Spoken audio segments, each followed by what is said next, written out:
Fala pessoal, beleza? No vídeo de hoje nós vamos continuar sobre o assunto matéria e os átomos. Então vamos lá continuar de onde nós paramos. Paramos aqui no último vídeo.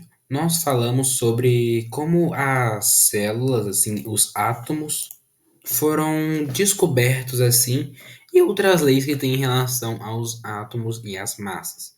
No vídeo de hoje nós vamos falar sobre o primeiro modelo atômico, que é o modelo de Dalton. O filósofo grego Demócrito, como nós tínhamos visto no vídeo anterior, teve a ideia de que a matéria deveria ser constituída por pequenas partículas indivisíveis, daí o nome átomo.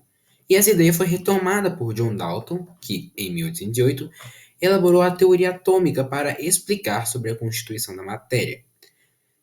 Para Dalton, a matéria era constituída por essas pequenas partículas esféricas, maciças e indivisíveis, que poderiam ser representadas por modelos que normalmente, para ele, eram só algumas bolinhas, como uma bolinha branca, assim, pequenininha, por exemplo, representava uma coisa, uma um pouquinho maior azul representava outra, e uma maior vermelha representava por outra coisa além disso.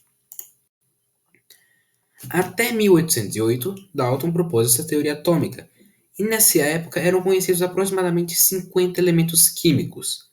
E até 2018 eram reconhecidos pela IUPAC, que é a União Internacional de Química Pura e Aplicada, 118 elementos químicos. Aqui nessa tabelinha nós temos o nome de alguns deles, o nome latino e o símbolo, como o sódio, que no latim é nátrium, e o símbolo dele é Na. O potássio, que é o cálium, e o símbolo dele é Q. O hidrogênio, que é hidrogênio, e o símbolo dele é H. E o ouro, que é o aurum, e o símbolo dele é Au. Esses símbolos aí, eles são retirados do nome latino do elemento e normalmente para evitar repetição eles colocam segunda letra. Se só tiver uma letra, ela vai ser maiúscula. Se tiverem duas letras, a primeira é maiúscula e a segunda é minúscula. Além disso, por exemplo, utilizamos esses símbolos para indicar substâncias que são formadas por eles. Vamos supor, por exemplo, a famosa água, H2O. No H2O, nós temos três lá elementos. Temos dois de hidrogênio, simbolizado pelo H, e um de oxigênio, que é o O. Então, como nós temos duas moléculas de hidrogênio, nós colocamos H e um númerozinho pequeno lá, que é a quantidade de moléculas, que no caso são duas. Como não tem nenhuma de oxigênio, não coloca no númerozinho. Pode colocar um? Pode, mas é melhor não colocar, então só fica H2O.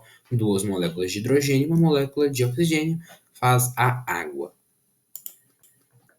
Nós também temos substâncias puras, que são formadas por alguns átomos, algumas com os átomos iguais, outras com uma mistura entre os átomos.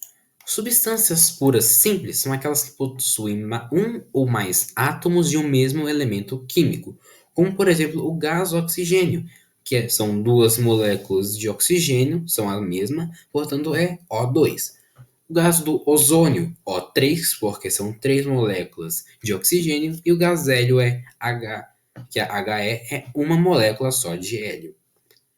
Substâncias puras compostas são aquelas que as moléculas são formadas por dois ou mais elementos químicos, como por exemplo o gás cianídrico, HCN, que é formado por hidrogênio, carbono e nitrogênio, HCN, e também a água, como eu falei, que ela tem dois de hidrogênio e um de oxigênio. Como tem dois diferentes, é substância pura composta. E o vídeo por hoje, pessoal, fica aqui. Espero que vocês tenham gostado e aprendido bastante sobre a matéria e os átomos. Se teve alguma dúvida, deixe nos comentários que eu respondo para vocês. Muito obrigado, valeu, falou e tchau!